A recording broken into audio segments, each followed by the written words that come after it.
जय माता दी दोस्तों, कैसे हैं आप सब। दोस्तों, श्रावण मास के शुक्ल पक्ष की पंचमी तिथि को नाग पंचमी मनाया जाता है। नाग पंचमी में नाग देवता की पूजा की जाती है। दोस्तों, ऐसी मान्यता है कि जो कोई भी नाग पंचमी के दिन नाग देवता को दूध चढ़ाता है, उसे या फिर उसकी फैमिली में, उसके परिवार में किसी को भी सर्प काटने का भय नहीं रहता है, सर्प से हानि नहीं होती है, नाग से हानि नहीं होती है। दोस्तों, इसके लिए एक कथा भी प्रचलित है। ऐसी मान्यता है कि जो कोई भी अगर नाग देवता की पूजा नहीं करता है और फिर भी इस कथा को पूरा सुनता है, तो उन्हें इस कथा को सुनने से इतना फल मिलता है कि उनकी या परिवार की किसी भी सदस्य को नाग काटने का भय नहीं रहता है, नाग से किसी प्रकार की कोई भी हानि नहीं होती है।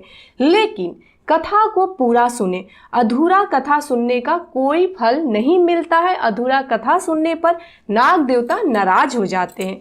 तो आइए जानते हैं यह कथा क्या है। दोस्तों, प्राचीन काल में एक सेठ जी के 7 पुत्र थे। 7 के विवाह हो चुके थे। सबसे छोटे पुत्र की पत्नी श्रेष्ठ चरित्र की, विदुषी और सुशील थी, परंतु उसके भाई नहीं था। एक दिन बड़ी बहू ने घर लिपने को पीली मिट्टी लाने के लिए सभी बहुओं को साथ चलने को कहा, तो सभी डलिया और खुरपी लेकर मिट्टी खोदने लगी। तभी वहां एक सर्प निकल आया, जिसे बड़ी बहू खुरपी से मारने लगी। यह देखकर छोटी बहू ने उसे रोकते हुए कहा, मत मारो इसे, यह बेचारा निरपराध है। यह सुनकर बड़ी बहू ने उसे नहीं मारा। तब सर्प एक ओर जाकर बैठा। तब छोटी बहू ने उसे कहा, हम अभी लौटकर आती हैं, तुम यहाँ से कहीं मत जाना। यह कहकर वह सबके साथ मिट्टी लेकर घर चली गई और वहाँ घर के कामकाज में फंसकर सर्प से जो वादा किया था उसे वह भूल गई। उसे दूसरे दिन वह बात याद आई, तो सबको साथ लेकर वहां पहुंची और सर्प को उस स्थान पर बैठा देखकर बोली, सर्प भैया नमस्कार। सर्प ने कहा, तू भैया कह चुकी है, इसलिए तुझे छोड़ देता हूँ, नहीं तो झूठी बात कहने के कारण तुझे अभी डस लेता। वह बोली, भैया मुझसे भूल हो गई, उसकी क्षमा मांगती हूँ। तब सर्प बोला, अच्छा तू आज से मेरी बहन हुई और मैं तेरा भाई हुआ, तुझे जो मांगना हो मांग ले।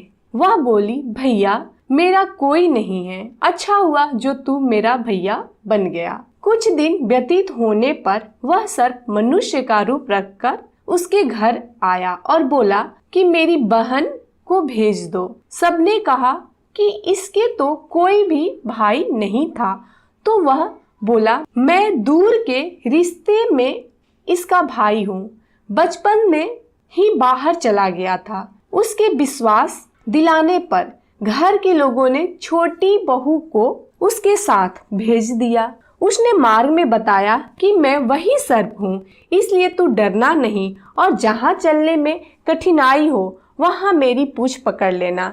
उसने कहे अनुसार ही किया और इस प्रकार वह उसके घर पहुंच गई। वहां के धन ऐश्वर्य को देखकर वह चकित हो गई। एक दिन सर्प की माता ने उससे कहा, मैं एक काम से बाहर जा रही हूँ, तू अपने भाई को ठंडा दूध पिला देना। उसे यह बात ध्यान न रही और उसे गर्म दूध पिला दिया, जिसमें उसका मुख जल गया। यह देखकर सर्प की माता बहुत क्रोधित हुई, परंतु सर्प के समझाने पर शांत हो गई। तब सर्प ने कहा कि बहन को अब उसके घर भेज देना चाहिए। तब सर्प और उसके पिता ने उसे बहुत सा सोना, चांदी, हीरे मोती के आभूषण, वस्त्र देकर उसे घर पहुंचा दिए। इतना ढेर सारा धन देखकर बड़ी बहू ने ईर्ष्या से कहा, भाई तो बड़ा धनवान है, तुझे तो उससे और भी धन लाना चाहिए था। सर्प ने यह वचन सुना तो वह सब वस्तुएं सोने की लाकर दे दी। यह देखकर बड़ी बहू ने कहा, इन्हें झाड़ने की झाड़ू भी सोने की ही होनी चाहिए। तब सर्प ने झाड़ू भी सोने की लाकर दे दी। सर्प ने छोटी बहू को हीरा मणियों का एक अद्भुत हार दिया था। उसकी प्रशंसा उस देश की रानी ने भी सुनी और वह राजा से बोली कि सेठ की छोटी बहू का हार यहाँ आना चाहिए। राजा ने मंत्रियों को हुक्म दिया, उससे वह हार लेकर शीघ्र उपस्थित हो। मंत्री ने सेठ जी से जाकर कहा कि महारानी जी छोटी बहू का हार पहनेंगी, वह उससे लेकर मुझे दे दो। सेठ जी डर के कारण छोटी बहू से हार मांगकर दे दिए। छोटी बहू को यह बात बुरी लग गई। उसने अपने सर्प भाई को याद किया और आने पर प्रार्थना की, भैया रानी ने हार छीन लिया है, तुम कुछ ऐसा करो कि जब वह हार उसके गले में रहे तब तक के लिए सर्प बन जाए, और जब वह मेरे पास लौट कर आए तब वह हीरो और मणियों का हार बन जाए।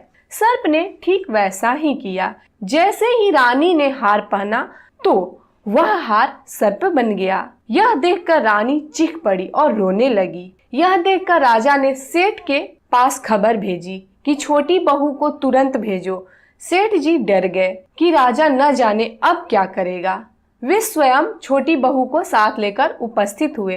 राजा ने छोटी बहू से पूछा, तूने क्या जादू किया है?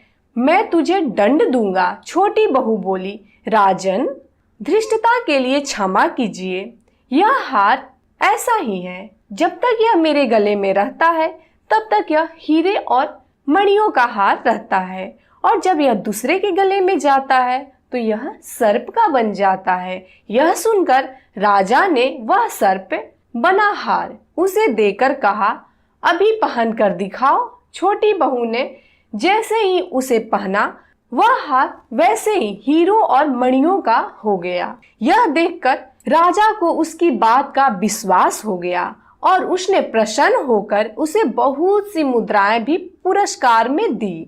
छोटी बहू अपने घर लौट आई, पुरस्कृत सामग्री जो था वह लेकर, साथ ही साथ अपने हार को लेकर।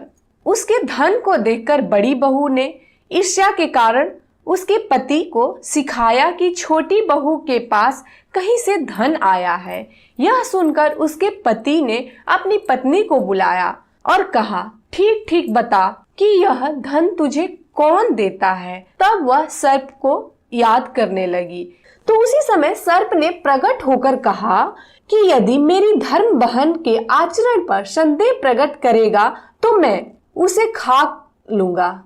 यह सुनकर छोटी बहू का पति बहुत प्रसन्न हुआ और उसने सर्प देवता का बड़ा सत्कार किया। उसी दिन से नाग पंचमी का त्योहार मनाया जाता है और स्त्रियां सर्प को भाई मानकर उसकी पूजा करती है। तो दोस्तों, यह था नाग देवता की कहानी कथा। अगर आपको यह कथा पसंद आया तो वीडियो को लाइक कीजिए और प्रतिक्रिया में जय नाग देवता अवश्य लिखें। तो मिलते हैं इसी तरह के अन्य वीडियो के साथ, तब तक आप देखते रहिए हिंदी लाइफस्टाइल। धन्यवाद। हर हर महादेव। जय शिव शंभू। जय नाग देवता।